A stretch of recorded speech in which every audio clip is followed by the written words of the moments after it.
Minneapolis. So we may want to just have a further understanding of that. Madam Chair, committee members,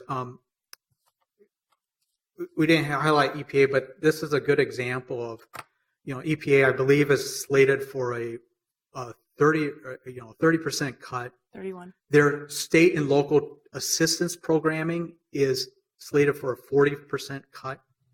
And what that does is it reduces the amount of assistance available to local communities to meet these, both local priorities, but also a federal priority. I mean, there are federal laws that communities are expected to be able to address with this assistance. And it also reduces, you take a cut out of an agency like that, it's going to affect personnel of EPA, of the EPA department itself. It's going to affect the amount of staff they have available in the field to work with us on these issues. And so that's kind of the indirect effect here locally is with all of these agencies, if they receive the cuts that are proposed of these magnitudes, we can expect fewer kind of just staff resources available to us to even help understand the programming that's there and what our responsibilities are and how we deliver on those responsibilities.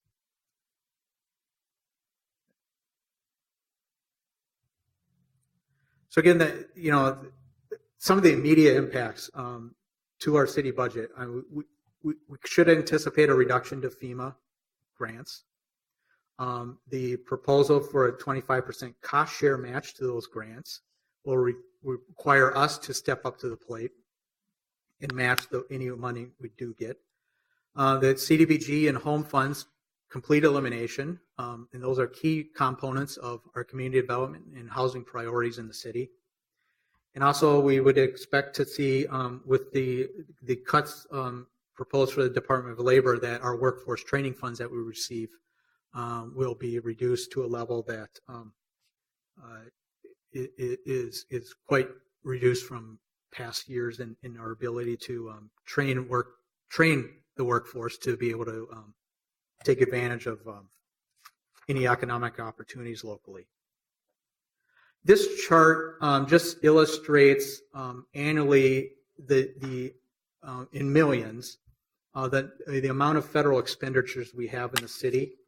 And the dark blue shading is if these cuts, complete program eliminations identified in the president's budget, were implemented over the past 7 years, this is a share of those expenditures that would be affected. And I'd also just like to mention that each of these years, approximately 20% of these dollars go out to subrecipients. So they don't go to city staff, they don't go to city direct work. They go to our subrecipient partners out in the community who actually deliver the services and the programs for the benefit of our residents. So again, this just shows that if this budget were to be put into place, this would be kind of the effect on us locally. Now I'm bring it back to Peter. We'll fly through these last couple of slides knowing that there is another presentation. So the Chair Glidden asked earlier on sort of what are the prospects, what do we need to see for this to actually pass. One thing to note is that in both chambers, most of the programs that we talked about have bipartisan advocates, and so that'll be a challenge moving forward. For the budget to actually pass, there would probably need to be 60 votes to surpass the filibuster. And so also exceeding any sequestered amounts that are capped in the budget would need 60 votes to overcome that filibuster. And Democrats have indicated that any increases in defense funding should be paired with increases in domestic discretionary funding. So next steps in the process, we have this upcoming deadline of April 28th. And so be keeping an eye on that. And depending on how things go, there will either be another continuing resolution or there is some indication that there's an effort for an omnibus bill to be passed. And so we'll be keeping an eye on that, and we are happy to stand for any questions.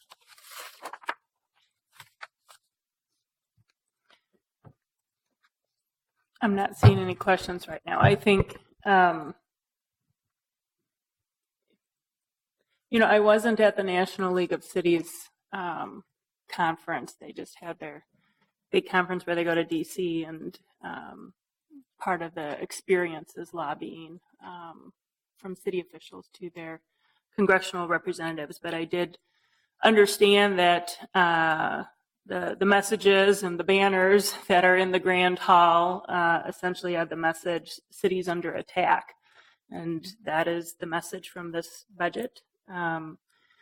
I think the big question for us is kind of how we stay in touch in our public venue to make sure we're understanding what is happening with this budget. Right now, we don't have a lot of detail. It is some very big picture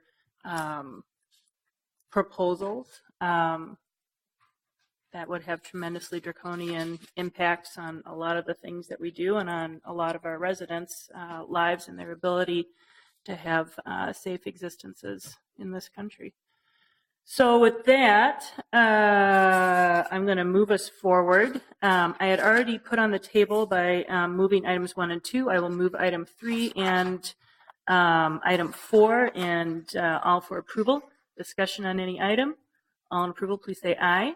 Aye. Aye.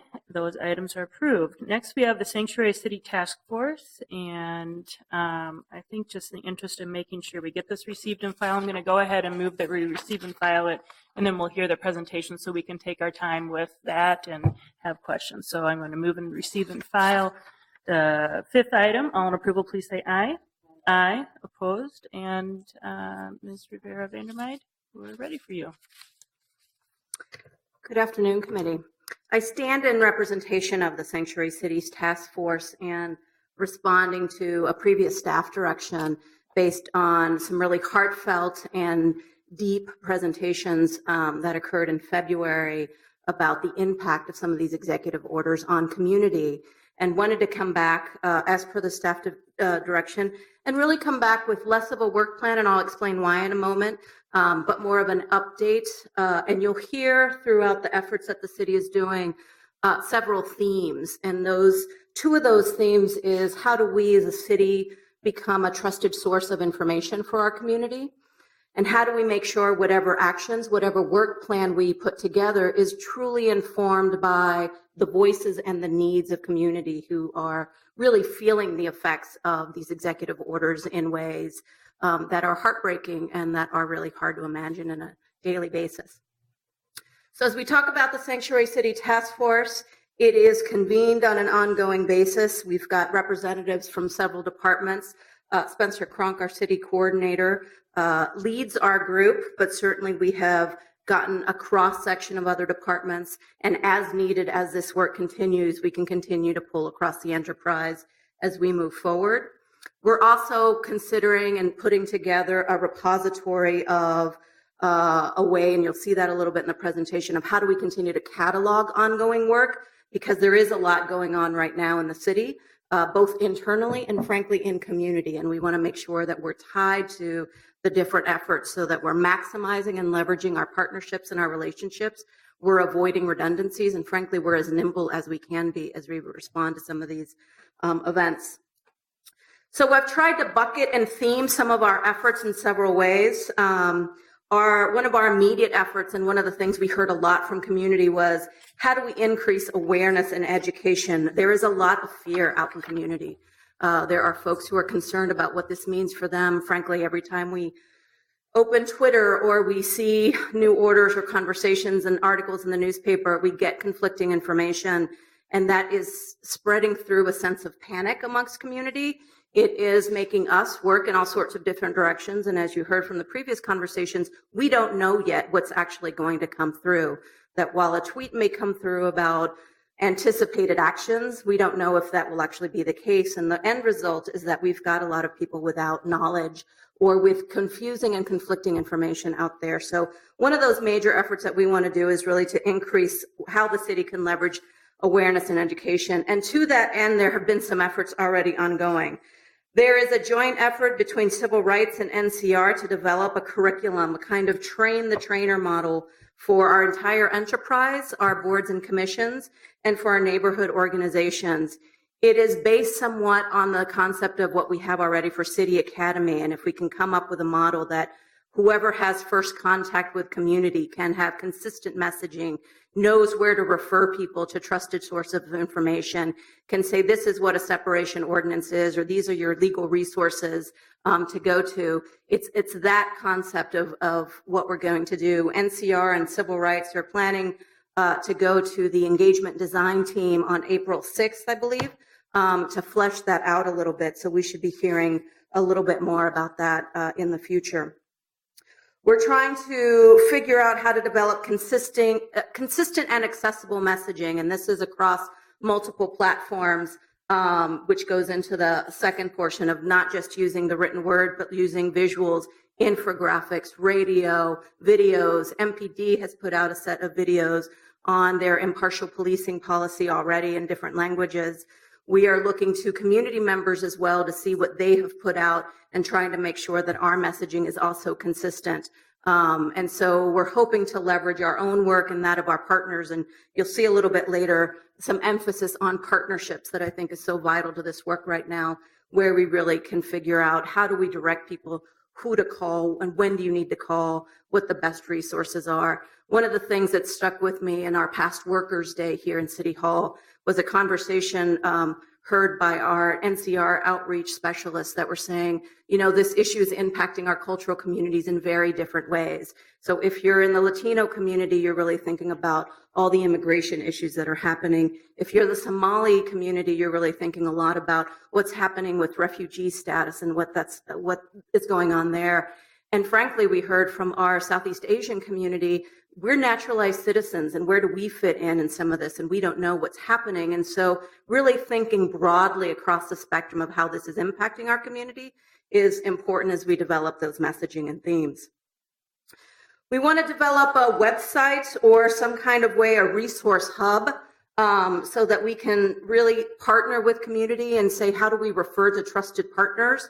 And one of the reasons we keep using this word trust is not just seeing the city as trust, but you'll see later on there are concepts about, there's a lot of predatory practices out in community as well. An unfortunate byproduct of this kind of fear that's happening in community is that there are people that will take advantage of the vulnerable and the scared. And so there are folks that say, give me your money and I will accelerate your immigration papers and so forth. We want to make sure that we're attending to that because we also want to be a city that is protective as well as informative as that moves forward. April 1st Community Connections Conference provides yet another opportunity. And I should say that I stand here just as a representative. There are folks behind me, and I know that time is tight, but folks behind me who could answer more questions who are really knowledgeable about that. But in April 1st Community Connections, which is this Saturday, we have 3 learning labs, the Know Your Rights, the Understanding the Current State of Immigration, and Refugees and Resettlement that'll be offered. And so that's another place that we can start to increase education throughout our community, and really excited to attend some of those on Saturday as that moves forward. And then continuing ongoing work that our IGR staff is just amazing at is to continue to work with our state legislatures and both informing us as a city and informing them about the very impacts that the policies that are being put out by the federal government, how those can affect the city and cities generally, but really the city of Minneapolis. And so that moves and is ongoing. There's another bucket of work that really relates to the legal and financial analysis as that's going on. The city attorney's office has been working with counterparts nationally to align the efforts in Minneapolis. We've been joining in some amicus curiae briefs as appropriate and with your consent, and continuing to be networked there as we see how we can leverage the work that's happening in other cities to really assist Minneapolis as we move forward. There has been a meeting with city staff and some legal advocates that's going to be scheduled in April. And I know Councilmember Cano, as well as yourself, Madam Chair, have been part of this to really figure out how do we strengthen and clarify the current separation ordinance. So we're hoping to do that at some point in the month of April. We're also reviewing existing ordinance language for other areas where we can strengthen our commitment and protections to immigrants, refugees, and those that have sought asylum here in the city.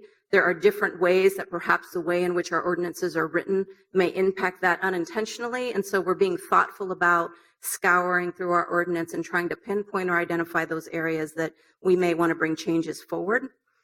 We're also reviewing the executive orders for fiscal and or legal impact, and some of that you've seen evidence of by the previous presentation. So as those things continue to move forward, we will continue to form this body.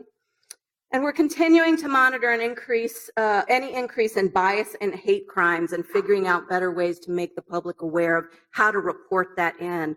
Again, there's a lot of fear in community and concern that if they report something, that may be an avenue by which to reach out and deport someone or negatively impact that someone. So we want to make sure that we're being cautious and careful about how we move that. Throughout all of this work, partnerships is key. We are a big enterprise in a big city, and there are a lot of advocates and partners in community who are doing amazing work, frankly, a lot of them with little resources as well. So as we look to other areas where we can touch base and leverage, we want to highlight some of those and continue to make sure that we're part of a network throughout the city that is working on these issues. Civil rights has been part of an enforcement collaborative that includes Minneapolis, St. Paul, Department of Human Rights, and others. They're hoping to develop a joint poster that should be ready for distribution in April. The city attorney's office has been involved in a collaborative with other city attorneys from other jurisdictions to share research and best practices. Civil rights has been meeting with the advocates for human rights to leverage each other's efforts. They've also been working with community network contracts with including the Immigration Law Center to utilize the complaint process and the U-Visa certifying status as appropriate. And I'll say that in that area, many of our department partners as well, from NCR to health to IGR, a variety of our partners of our department heads have been similarly reaching out across their networks. It is something that we talk about as part of the task force and making sure that we're hearing how this issue is touching across the enterprise. Civil rights, and I suspect that others may be invited to a restorative justice event that's being sponsored by Hennepin County, and that's an event that's hopefully going to be sponsored at Sabathani, and it's intended to be a place where folks can come and meet with public defenders and prosecutors to try to settle their cases and get rid of those warrants. But that is something that Hennepin County is doing, and we're trying to figure out how does the city fit in those efforts, and we'll continue to talk about that as that moves forward. NCR, and we're happy to help and coordinate that with NCR. They are working on a compendium of community contacts, leaders, and volunteers who are lending their voices and skills to the community. We've mentioned the Volunteer Lawyers Network, or we've mentioned the Immigration Law Fund. I'll say that we've recently also had contacts from law students trying to volunteer their time, and just recently I met with Hamlin law students who are doing a compendium of what's happening in other cities and should be finished with that by the end of April, and are happy to share that with us as that moves forward. So we should have that to share as well. But there are similar to that, there are other folks that are doing great work in the city, and we're trying to get those together and put those in a collaborative space. And we're also trying to find an opportunity, and I'll save this to talk a little bit later, to figure out how do we continue to convene and be seen as convener for our stakeholders and community. And I'll talk about that towards the end of the presentation. But that includes some of our other jurisdictional partners like Minneapolis Public Schools and Hennepin County, Metro Transit, the U of M, Parks and Rec. I mean, there's so many other partners here that we need to continue to envelop into this work and hear from them as well. We're also exploring and leveraging funding opportunities. And I know that we received some funding in this year's budget and continue to explore how best to leverage that funding as we move forward.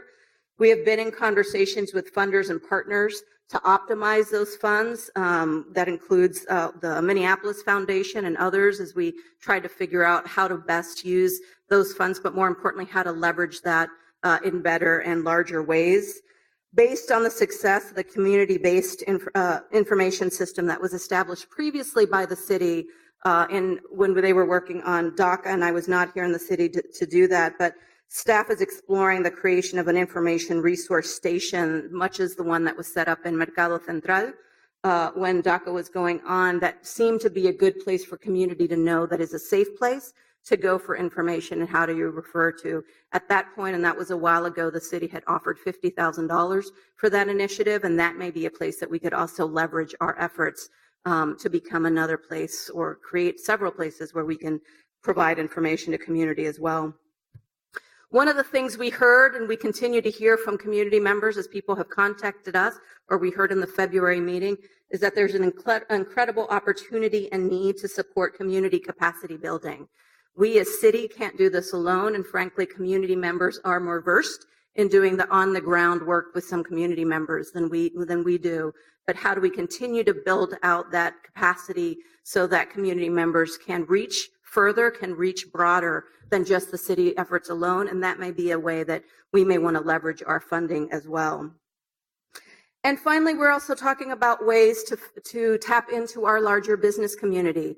It is true that Minnesota is one of the places that our larger corporate businesses come to spend their time, have become the headquarter, and there's a desire, we've been hearing inklings of corporate business partners saying, I stand here, and the words previously of other perhaps grassroots things, I stand presente, I am here to be with you. And we're hearing that from our corporate partners. I was just in a Bloomberg convening for What Works Cities, and they were talking about this very thing, about Bloomberg's actually rallying a series of business and corporate leaders to say, how do we help cities address this? Because we're here, we are part of your community, how do we assist? So that's another area where we're exploring as we move forward. And then the final point before I stand for questions, or if you have additional questions of staff who are behind me, there are additional ways that we can support, and not all of that falls in those neat buckets.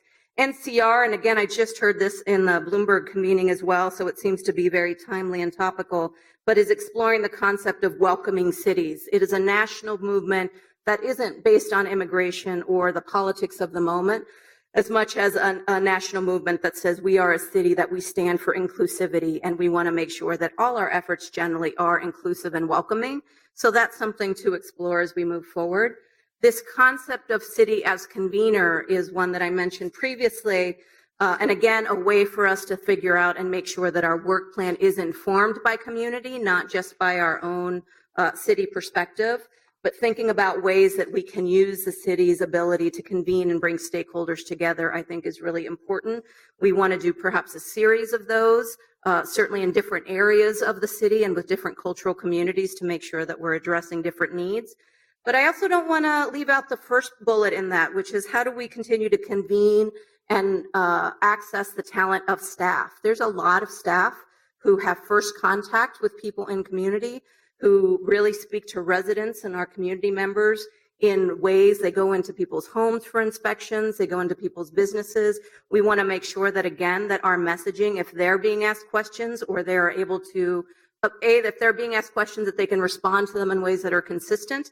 And if they're not being asked questions, that they can actually address community concerns in a way that is proactive. And so how do we support that and make sure we've got some good messaging?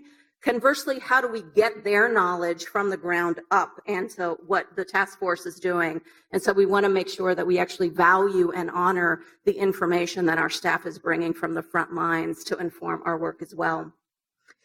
As I mentioned before, all of these efforts are fast, and this has just been a month and a half worth of effort as we move forward on what that's happening. So it's been very quick.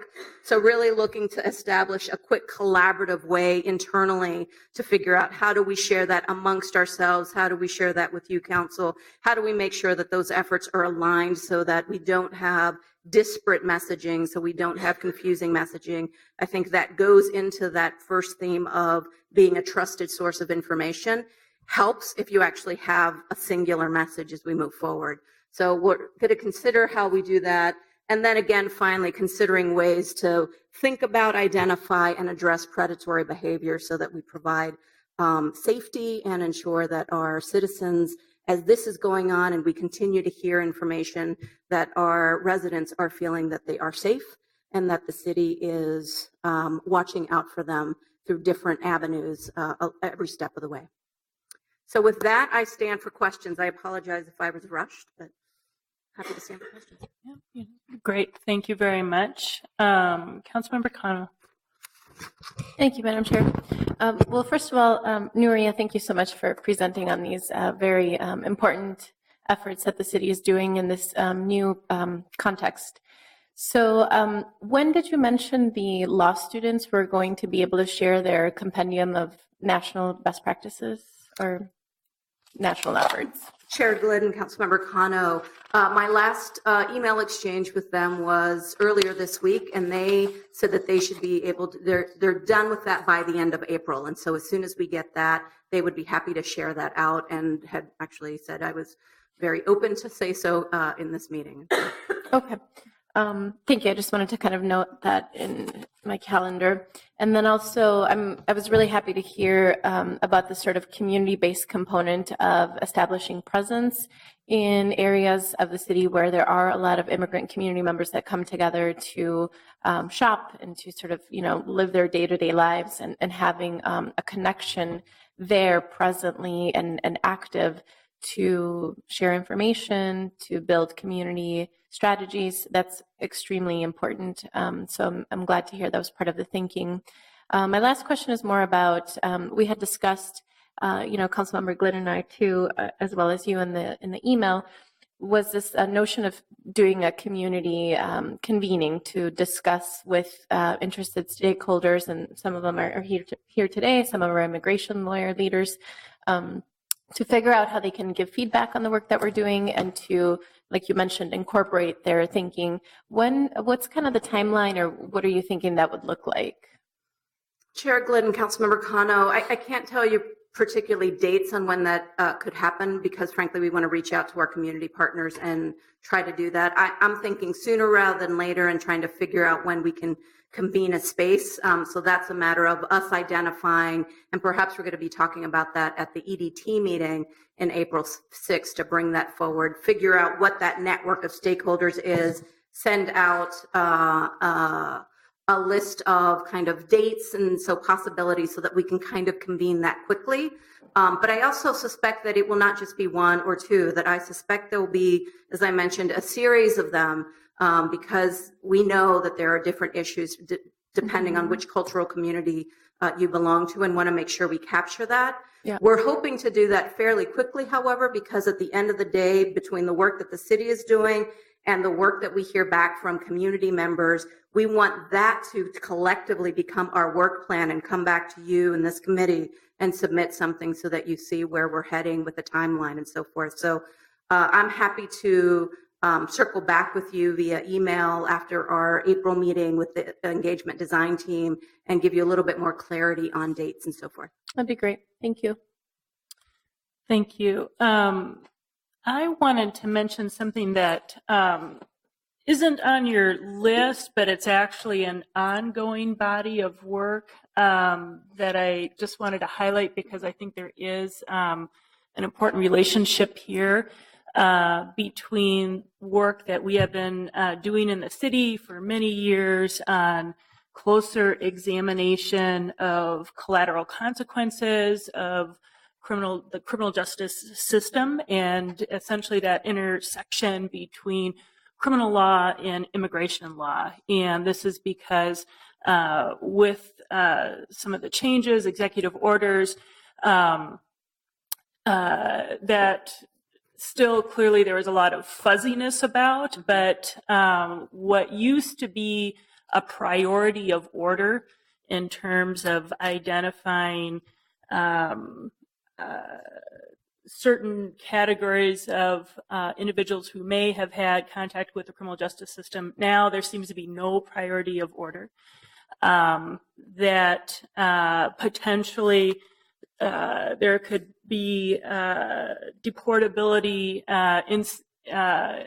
instigated even for an arrest for certain crimes. So again, we're kind of, I mean, for us, this seems sort of unusual because you think of due process and being able to go through that process, but that is not necessarily how things are operating today. So we have had a body of work ongoing led by Susan Siegel, our city attorney, in partnership with the police department and with our court system to, again, look more carefully at ensuring that we are not unintentionally causing harm, or that in essence we are having careful eyes, which is the role of a prosecutor, to make sure that when someone is charged that really all the elements are met, and that we're not moving forward with something that, if we don't carefully look at that, it could cause, great harm to someone. And so I think that's an important ongoing body of work, and to be able to explain that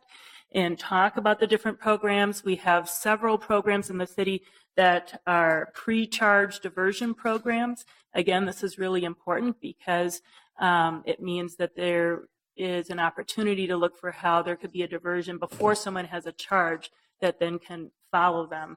And again, a charge is not a conviction. So I just want to make that clear. So I think there are several places within the city that there is additional just intersection with this work. And part of the work that you mentioned is that we're trying to make sure we're capturing all of that and thinking about how do we communicate about that and make sure we're seeing all the connections in our work. So I want to thank you again for a lot of work that has been happening with staff to kind of corral all the ideas, think about how we're going to have a strong community connection and move forward with some policy ideas at the same time. So other questions or comments from committee members?